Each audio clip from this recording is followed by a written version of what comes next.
गपोड़ी बहू। उमा जी की बहू पिंकी को गप्पे मारने की बहुत आदत थी। वो जब भी किसी के बारे में बातें करती तो बड़े बड़े गप्पे फेंका करती। आसपास के सब लोगों को पता था कि पिंकी बहुत बड़ी गपोड़ी बाज है। लोग उसकी बात पर विश्वास नहीं किया करते थे, लेकिन हाँ, उसकी बातें सुन सुनकर हंसते बहुत थे। अरे बहू, पड़ोस वाली शर्मा जी है ना, उनकी बेटी का जन्मदिन है, तुम भी चली जाना। ठीक है मम्मी जी, ये तो बता दो गिफ्ट में लेकर क्या जाना है। अरे लेकर क्या जाना है, 250 का लिफाफा दे देना, बस काफी है। अरे मम्मी जी, अच्छा लगेगा क्या? पड़ोसी हैं हमारे, हमें कुछ बड़ा लेकर जाना चाहिए। अरे बहू, इतना काफी है। जानती हैं आप, मेरे मायके में जब पड़ोस में किसी की बर्थडे होती थी ना, तो मम्मी कुछ ना कुछ गोल्ड का ही देकर भेजती थी। पड़ोसी के बर्थडे में सोना? कैसी बातें करती हो। और नहीं तो क्या, आपकी तरह थोड़ी ना लिफाफा पकड़ा दिया। पिंकी शर्मा जी की बेटी के जन्मदिन में चली जाती है। अरे आज तो बड़ी सुंदर लग रही हो साड़ी में। जी मैं तो लहंगा पहनकर आने वाली थी, मम्मी जी नहीं मानी। अरे बेटा, बर्थडे पार्टी में तो साड़ी चल जाती है, मेरा मतलब कोई शादी थोड़ी ना है। कैसी बात कर रही हैं आप आंटी जी? मेरे मायके में तो छोटे छोटे फंक्शन भी हम लोग लहंगा बनवाते थे बुटीक से, डिजाइन करवा कर। चाहे पड़ोस में किसी का जन्मदिन हो, मेरी मम्मी हमेशा बुटीक से नया लहंगा डिजाइन करवाती थी। मैंने तो ऐसा कहीं नहीं देखा, ये तो तुमने आज बड़े कमाल की बात बताई। अरे जाने दीजिए, कोई बात नहीं। और बताइए, आपकी बेटी नजर नहीं आ रही? अरे भाभी, मैं यहाँ हूँ, ये देखिए मेरा ड्रेस कैसा लग रहा है। ठीक ही है, मतलब बर्थडे के हिसाब से थोड़ा हल्का है ना। अरे भाभी, इतना सुंदर गाउन पहना है मैंने। मैं ना शादी से पहले अपने बर्थडे पर हमेशा जरी वाला लहंगा पहना करती थी, यही मैं तुम्हारी मम्मी को भी बता रही थी। इसके बाद केक काटने का प्रोग्राम शुरू होता है। सब लोग इकट्ठे हो जाते हैं। शर्मा जी की बेटी का केक देखकर पिंकी से रहा नहीं जाता। उसके अंदर का गपोड़ी बाज बाहर निकल कर आ जाता है। अरे इतना छोटा सा केक! अरे बेटा, मेहमानों के हिसाब से ही है, जितने लोग इतना बड़ा केक। आंटी जी, कम से कम 4 या 5 मंजिल वाला केक तो बनाना चाहिए था। आपकी बेटी का बर्थडे रोज रोज थोड़ी ना आता है। मेरे बर्थडे पर हमेशा पापा 4 केक बनवाते थे, सारे केक 4-4 मंजिल के होते थे। वहां पर सारे लोग उमा जी के मोहल्ले के ही थे और वो पिंकी के गप्पे मारने की आदत से अच्छी तरह वाकिफ थे, इसलिए सब लोग उसकी बात सुनकर हंसने लगे, लेकिन किसी ने पिंकी से कुछ नहीं कहा। एक दिन सुबह सुबह पिंकी ने अपनी सास से कहा, मम्मी जी, मेरे मम्मी पापा मुझसे मिलने के लिए यहाँ आ रहे हैं। अरे वाह, ये तो बहुत अच्छी बात है।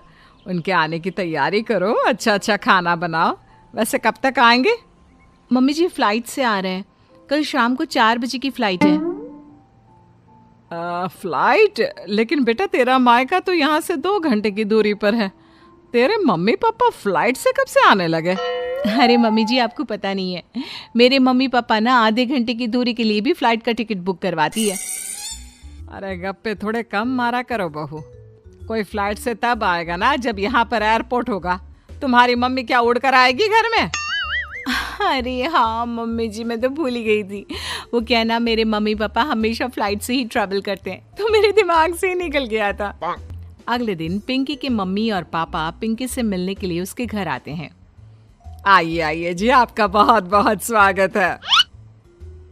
और समदन जी, हमारी बेटे की कोई शिकायत तो नहीं ना? ठीक से संभाल लिया है ना आपका घर? अरे मेरी बहू बहुत समझदार है, घर का काम बहुत अच्छे तरीके से करती है। बस थोड़ा ज्यादा बोलने की आदत है उसे, आपको परेशान करती होगी ना? बात तो आपकी सही है, उसकी थोड़ा ज्यादा नहीं बहुत ज्यादा बोलने की आदत है। लेकिन कोई बात नहीं, आपकी बेटी दिल की बहुत अच्छी है, बस थोड़ा बोलती ही तो ज्यादा है। पिंकी बेटा, इधर आओ, देखो तुम्हारे मम्मी पापा आए हैं, तुमने इनके लिए खाना तो बना लिया ना? वो क्या है ना मम्मी जी, आपसे एक बात कहनी थी। हाँ हाँ बोलो बहू, क्या बात है, डरने की कोई जरूरत नहीं। वो मम्मी जी, मैंने सोचा मम्मी पापा आए हैं तो खाना बाहर से मंगवा लेती हूँ। अरे कोई बात नहीं बेटा, वैसे भी तुम किचन में काम करने लग जाती तो अपने मम्मी पापा से बात कब करती। बहुत अच्छा किया। अब तुम अपने मम्मी पापा के साथ बैठकर आराम से बात करो, मैं अंदर जाती हूँ। शाम का वक्त जैसे ही दरवाजे की घंटी बजी, 3-4 लोग हाथों में खाने के बहुत सारे पैकेट लेकर उमा जी के घर पहुंच गए। अरे भाई कौन है आप लोग, लगता है गलत पते पर आ गए। नहीं नहीं माँ जी, हम तो खाने का ऑर्डर डिलीवर करने आए हैं, यहीं से बुकिंग मिली थी। अरे नहीं नहीं, आपको कोई गलत फहमी हुई है। हमारे यहाँ तो 2 ही मेहमान आए हैं। आपके हाथ के पैकेट देखकर लगता है इसमें 50 लोगों का खाना है। माँ जी आपने सही समझा, खाना तो इसमें 50 लोगों का ही है, क्योंकि हमें ऑर्डर यहीं से 50 लोगों का मिला है। अरे लेकिन इतना सारा खाना, कहीं मेरी बहू ने अपनी गप मारने की आदत के चलते ऐसा तो नहीं कर दिया। ये खाना आप रख लीजिए और हमें हमारे पैसे दे दीजिए। अच्छा वैसे कितने का बिल बना है? ज्यादा नहीं, बस 10,000 दे दीजिए। उन लोगों की बात सुनकर उमा जी पिंकी को आवाज देकर वहाँ बुलाती है। जैसे ही पिंकी वहाँ आती है, खुश होते हुए उन लोगों को वहाँ पर खाना रखने के लिए कहती है। अरे इतना सारा खाना क्यों मंगवाया बहू? अरे मम्मी जी, मैंने आपको बताया तो था, मम्मी पापा आए हैं तो मैं खाना बाहर से मंगवा रही हूँ।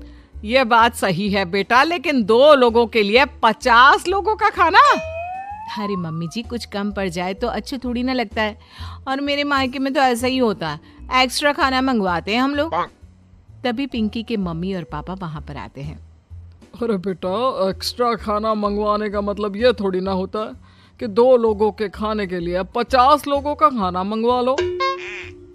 और बेटा, तुम्हारी गप मारने की आदत के चलते 10,000 का बिल आया है, तुम्हें नहीं लगता ये गलत है?